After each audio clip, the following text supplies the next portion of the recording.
This plane started its life as one of the most advanced Soviet heavy fighters of the time, but eventually, after the requirements changed, it became maybe the most important Soviet bomber of World War II.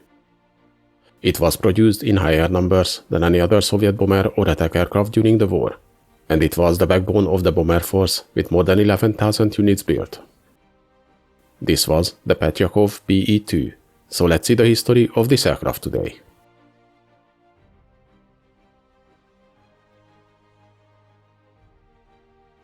During the late 1930s, the rapid development of aviation technologies resulted in a growing fear in the Soviet leadership concerning high-altitude fast bombers developed in other countries, which would have been out of reach for the current Soviet fighters, and even for the ones in development. The new technological features appearing around this time, like pressurized crew cabins and turbo superchargers on the engines, made the future bombers a real threat in the event of an upcoming war. Their concerns were not baseless, as by this time several advanced bombers were developed around the world. The B-17 prototypes were flying in the United States by 1937, and in Germany the high-altitude variants of the Junkers Ju-86 and the Henschel HS-130 models were also in development. So in 1938, a plan was conceived by the Soviet leadership to develop a new highly advanced fighter plane for dual purpose, as an interceptor to defend against the enemy high-altitude bombers or escort the similar Soviet planes like the planned Tupolev AN-T-42. The project was designated WWII-100, and the development of this advanced fighter was assigned to the team of Vladimir Petlyakov, and the requirements of this new plane were so ambitious that other famous designers like Mikoyan, Sukhoi and Yakovlev were also brought in to assist with the work. The new fighter had to reach a service ceiling of 12,500 meters, a top speed of 630 km an hour, and around 1,400 km range. It was also planned to feature an all-metal construction, pressurized cabin, and the M105R high-performance turbo-supercharged engines, and of course carry a heavy armament of cannons and machine guns. And in typical Soviet manner, the design team was given a very short time for their work. The prototype needed to be ready for the maiden flight in about a year, before the end of 1939. Despite the demanding requirements, the first mock-up was ready by May 1939, and the prototype was finished in November, and already made its maiden flight in December.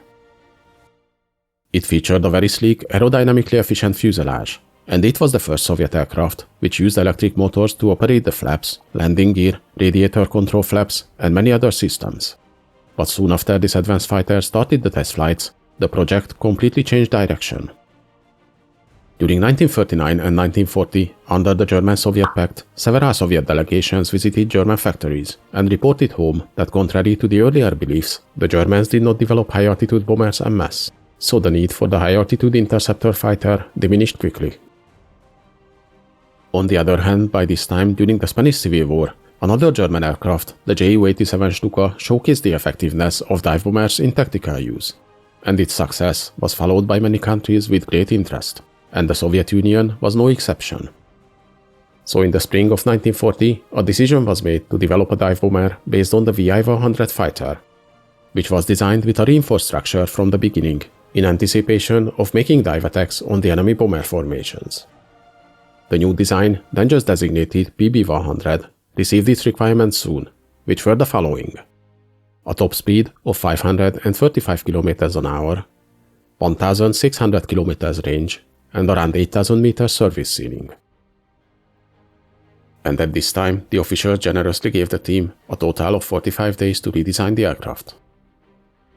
To deliver the required changes in such a short time, the design team was helped by more than 300 additional men. The initial plans for the new dive bomber were similarly ambitious as its predecessors, featuring 2 separate pressurized cabins, a heavy fixed armament to attack ground targets, and remote-controlled defensive machine guns in the rear fuselage. However, most of these innovative features were deemed unnecessary by the officials, and rightfully so. Since the dive bombers meant to carry out low-level attacks, the unnecessary pressurization equipment and the turbo superchargers from the engines were deleted. Instead, the cockpit was redesigned for better visibility by adding glazing on the lower part of the nose. Redesigned bomb bays were added in the fuselage to accommodate up to 400 kg bombs, and 2 additional compartments were incorporated in the engine nacelles for a single 100 kg bomb each.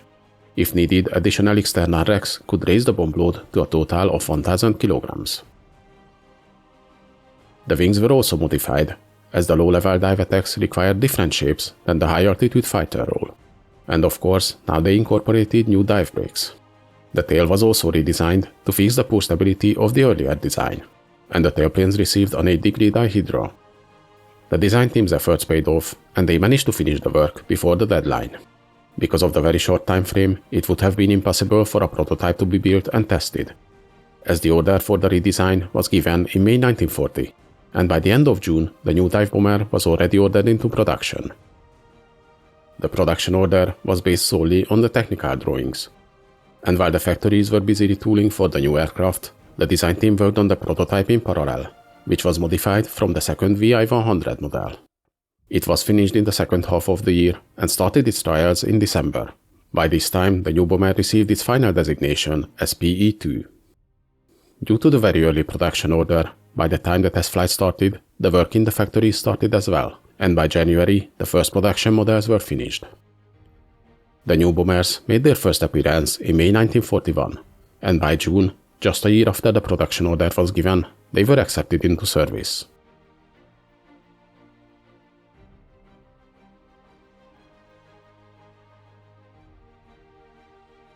The WWII-100 was the original prototype for the high-altitude fighter, featuring the pressurized crew compartment and turbo-supercharged engines. The PE-2 was the production bomber variant, using 1,100 horsepower Klimov M105 engines, featured a heavily glazed nose, and the original defensive armament, which included only one 7.62mm machine gun in the dorsal and one in the ventral position. The arrival of the new faster and more heavily armed German fighters led to the development of the improved PE-2 FT model in 1942, which used the stronger 1,260 horsepower M105 PF engines. It also featured an upgraded defensive armament, now using 12.7mm machine guns in the ventral and dorsal positions, and an additional flexible 7.62mm one, which could be fired from side hatches. The glazing around the nose was reduced, and the dive brakes were removed. The PE-2I and M models were late-war dedicated fighter bomber variants, now using the VK-107A engines, producing 1,620 horsepower each. Thanks to these engines, their top speed increased to 656 km an hour.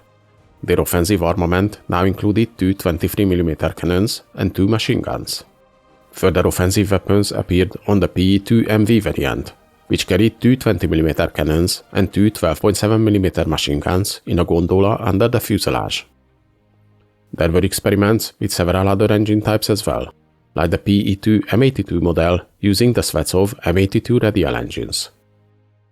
Specialized variants were also developed from the type, like the PE-2R photoreconnaissance variant, or the trainer variant, the PE-2UT. And a dedicated model for the heavy fighter or night fighter role was the PE-3, which carried heavy offensive armament similar to the original WWII-100 model. The dive brakes were deleted, but wing leading edge slats were added to improve maneuverability.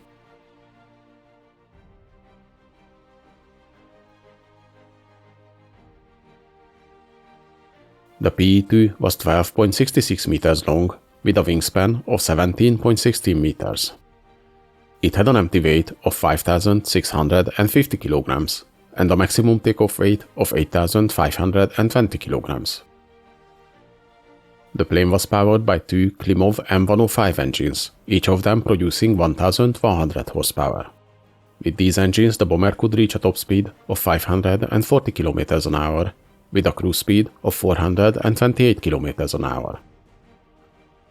It had a range of 1,315 km and a service ceiling of 8,800 meters. Its armament included two fixed 7.62mm machine guns and two additional 7.62mm machine guns as defensive armament, one in the dorsal and one in the ventral position. And the plane could carry a maximum bomb load of 1,000 kg altogether, internally and externally.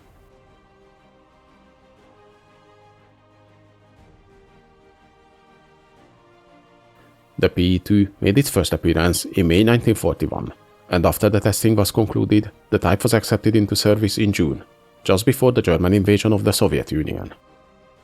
This resulted in very ineffective use of the type in the early missions, as the crews and the planners were both unfamiliar with the type. In the desperate attempts to slow down the German advance, many times the PE-2s flew dangerous low-level attacks, and they suffered heavy losses. In late 1941, when they were used in better planned attack missions and the flight crews had time to get to know their planes, the type quickly showed how effective it can be, and it was deployed in every front against the German forces. Its speed and agility at the time rivaled the fighter planes, and many times it managed to outrun the German fighters. The landings and takeoffs, however, were not a pleasant experience for the pilots in this aircraft. It had a relatively high landing speed of 160–180 km an hour. At low speeds, the controls were heavy and the plane was prone to stall. And on landing, the undercarriage was well known for bouncing. These characteristics caught out many pilots and led to numerous accidents. During the war, the type was constantly upgraded. The glazing around the cockpit was reduced, more armor plating was added to the plane, and more powerful engines were installed. The PE-2s participated in every major operation on the Eastern Front, but despite their qualities, their losses remained high due to the type of missions they flew, and because they were one of the most numerous type in the Soviet Air Force. At one point, the PE-2s made up almost 75% of all their twin-engine bombers. The type stayed in service despite more advanced planes appearing by 1944. And after the war, at the end of 1945, the PE-2 production ceased with more than 11,200 bombers built.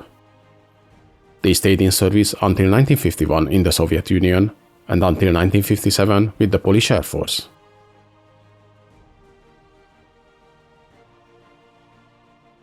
The Petlyakov PE-2 model is not as famous as some other Soviet ground attack aircraft. But nonetheless, this bomber was a very useful tool in the Soviet Air Force and was built in very high numbers, so it has its place between the famous World War II planes. Hope you guys enjoyed this video. Please leave a like, subscribe to my channel, and in the comments let me know if there's any interesting events or vehicles you'd like to see.